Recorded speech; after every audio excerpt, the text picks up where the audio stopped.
hal sehubungan dengan telah dilaksanakannya rapat kabinet terbatas untuk mengevaluasi masalah penanganan COVID-19 dan pemulihan ekonomi. Sebagaimana rekan-rekan wartawan ketahui bahwa Bapak Presiden telah memberikan arahan dalam rapat, dan beberapa arahan yang perlu saya beri penekanan adalah yang pertama, beliau menyampaikan supaya bahwa dengan capaian-capaian yang relatif positif dalam upaya untuk penanganan COVID-19 di Indonesia dibanding indikator dunia, misalnya tentang jumlah kasus yang kita sekitar 12,78%, sementara dunia 28,41%. Kemudian angka kesembuhan kita juga mencapai 84,03%, sementara kesembuhan rata-rata dunia 69,20%. Tentu saja ini indikator-indikator yang sangat positif, karena itu Presiden meminta supaya indikator ini dipertahankan. Kalau perlu, bukan perlu, dan diupayakan untuk semakin baik. Pesan beliau agar Mendagri, Polri, dan seluruh jajarannya memberikan perhatian khusus dalam masalah pilkada yang akan berlangsung kurang dari 2 minggu. Kemudian untuk gubernur dan juga pemerintah daerah, kabupaten kota, terus supaya memperhatikan melaksanakan keseimbangan antara penanganan COVID-19 dengan pemulihan ekonomi. Dan ini sangat penting upaya kita untuk terus agar COVID-19 bisa dikendalikan, sementara ekonomi juga bisa segera pulih seperti sedia kala. Oleh sebab itu, Presiden memberikan arahan agar betul-betul diupayakan hal-hal yang berkaitan dengan penciptaan lapangan kerja, pembukaan lapangan kerja, memulihkan kondisi lapangan kerja, kemudian juga meningkatkan konsumsi rumah tangga melalui peningkatan kinerja dari UKM, ya, dan pemerintah harus mendorong terus, terutama di tingkat pemerintah daerah. Kemudian yang berkaitan dengan masalah libur, cuti bersama akhir tahun, termasuk libur pengganti cuti bersama Hari Raya Idul Fitri, Bapak Presiden memberikan arahan supaya ada pengurangan dan beliau memerintahkan supaya segera ada rapat koordinasi yang dilakukan oleh Kemenko PMK dengan kementerian dan lembaga terkait, terutama yang berkaitan dengan masalah libur akhir tahun dan pengganti libur cuti bersama Idul Fitri. Itu yang bisa saya sampaikan. Untuk hal yang lain nanti akan disampaikan oleh Pak Menkes yang hadir bersama saya. Kemudian juga nanti untuk Pak Menkes mungkin akan menyampaikan tentang masalah vaksin, terutama persiapan vaksinasi, serta simulasi yang telah dilakukan untuk memastikan bahwa pelaksanaan vaksinasi nanti berjalan seperti yang diharapkan. Kemudian juga nanti akan ditambah oleh Ibu BPOM, terutama berkaitan dengan masalah prosedur, kemudian kelayakan dan keamanan dari vaksin yang akan diaplikasikan di Indonesia. Kemudian yang terakhir nanti saya mohon Bapak Satgas Penanganan COVID-19, Bapak Letnan Jenderal Doni Monardo, untuk memberikan penjelasan tentang situasi perkembangan terakhir kondisi COVID-19 dan apa saja yang harus diperhatikan oleh publik dalam kaitannya dengan kondisi yang ada sekarang. Saya kira itu pengantar dari saya, dan selanjutnya saya mohon Pak Menkes dulu untuk bisa menyampaikan. Silakan Pak Menkes.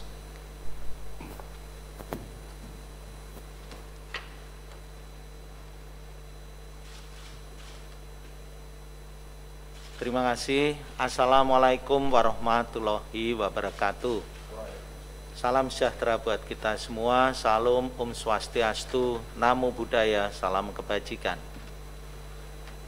Bapak Ibu yang saya hormati, menyampaikan arahan pada rapat terbatas tadi mengenai penyiapan vaksinasi. Kementerian Kesehatan melakukan berbagai penyiapan mulai dari sumber daya manusianya, kemudian fasilitas sarana dan prasarana, dan melakukan simulasi-simulasi untuk melancarkan bila saatnya vaksinasi nanti dilaksanakan. Kemudian juga melakukan simulasi-simulasi mengenai bagaimana pendistribusiannya, semua detail supaya kita tahu betul apa yang harus dilengkapi, apa yang harus dikerjakan, supaya di saat pelaksanaannya tidak terjadi hambatan maupun kelambatan. Ini akan kami terus laksanakan secara rutin dan terus-menerus supaya semua tidak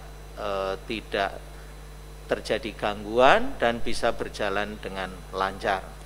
Kami menyiapkan semua sarana prasarananya dan mudah-mudahan semuanya bisa berlangsung dengan baik bila nanti tiba waktunya kita melaksanakan vaksinasi. Demikian yang bisa saya sampaikan. Sekian dan terima kasih. Wassalamualaikum warahmatullahi wabarakatuh.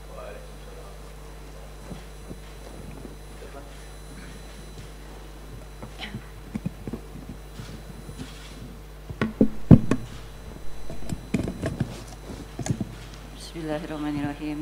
Assalamualaikum warahmatullahi wabarakatuh. Salam sejahtera untuk kita semua. Selamat pagi yang Bapak Ibu sekalian dan para media. Sebagaimana diarahkan tadi oleh Bapak Presiden, menjadi komitmen dari pemerintah dalam hal ini untuk vaksinasi tentunya haruslah dilakukan oleh vaksin yang memenuhi khasiat keamanan dan efektivitasnya, khasiatnya efektivitasnya, sehingga itu akan menjadi komitmen Badan POM juga untuk terus menjaga, menganalisa nanti pada waktunya. Sekarang proses itu sedang berjalan. Badan POM nanti akan memberikan emergency authorization pada waktunya nanti.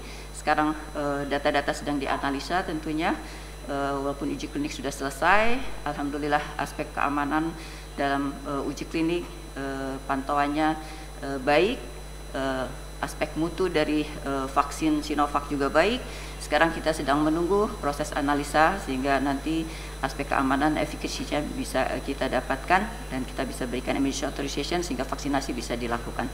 Saya kira demikian. Terima kasih atas perhatian Bapak Ibu sekalian.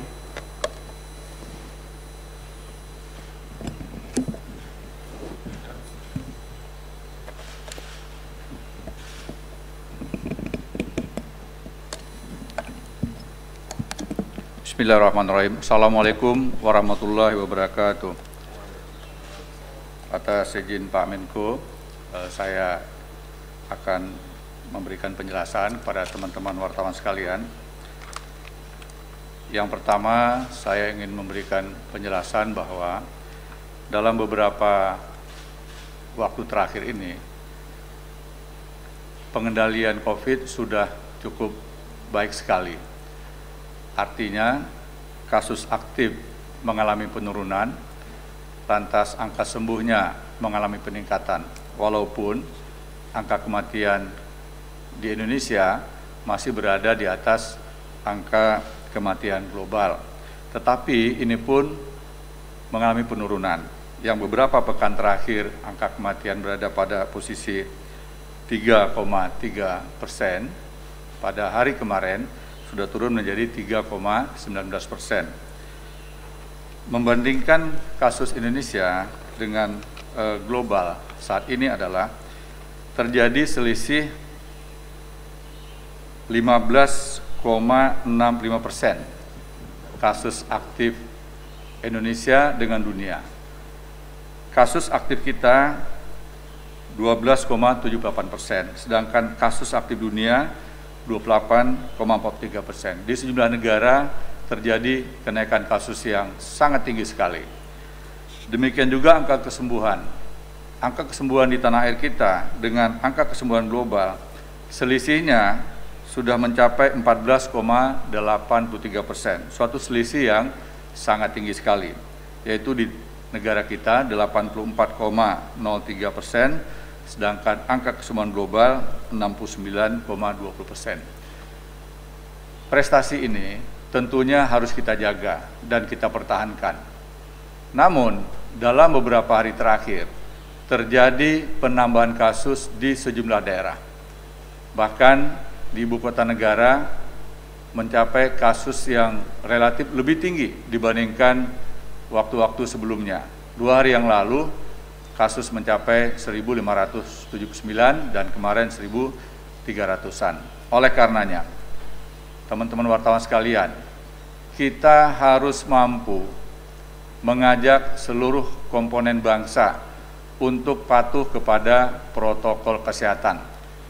Memang juga harus diakui bahwa terjadi peningkatan kasus selama libur panjang yang lalu. Namun, kalau dilihat angkanya, masih bisa kita kendalikan.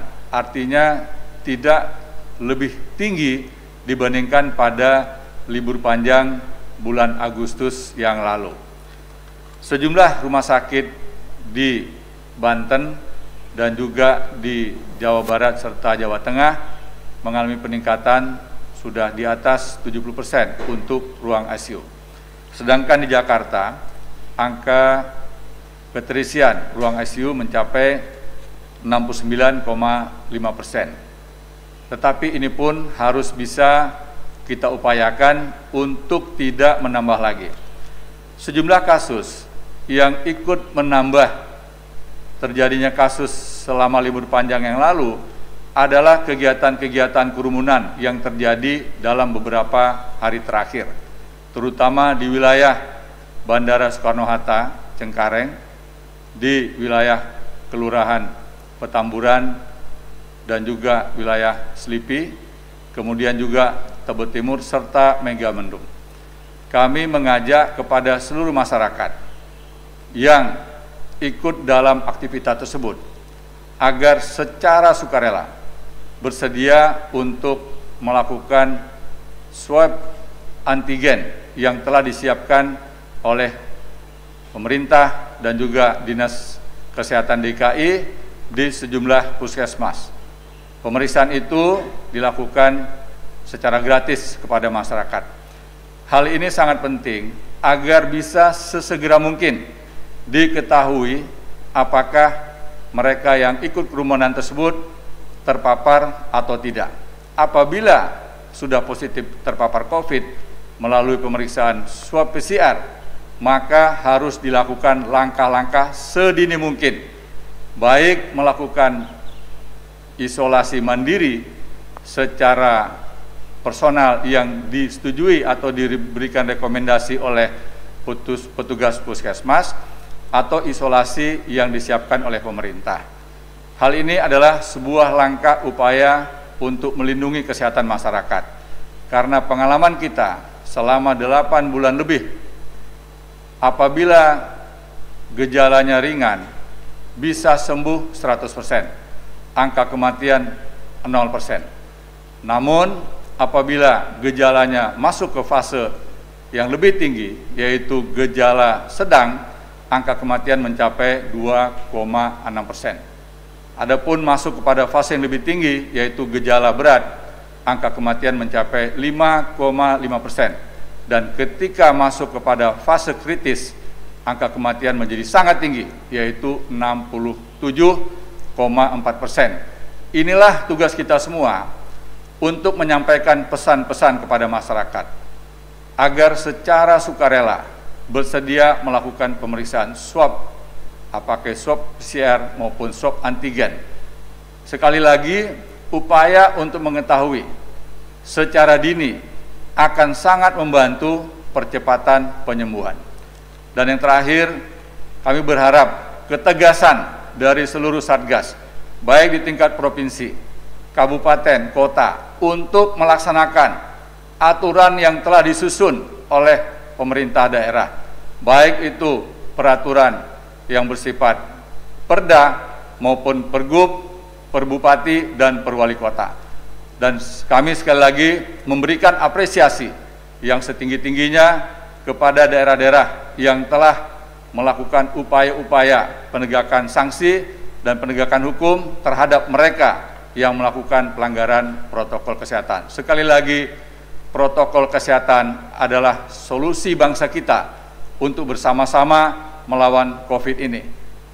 Walaupun pemerintah telah menyiapkan sebuah program vaksin, namun dalam berbagai kesempatan Bapak Presiden selalu mengatakan, sebelum vaksin ini diberikan pada masyarakat, maka vaksin terbaik hari ini adalah patuh kepada protokol kesehatan. Pakai masker, jaga jarak dan hindari kerumunan, serta mencuci tangan sesering mungkin dengan menggunakan air mengalir dan sabun. Demikian Pak Menko. Terima kasih teman-teman wartawan. Wassalamualaikum warahmatullahi wabarakatuh.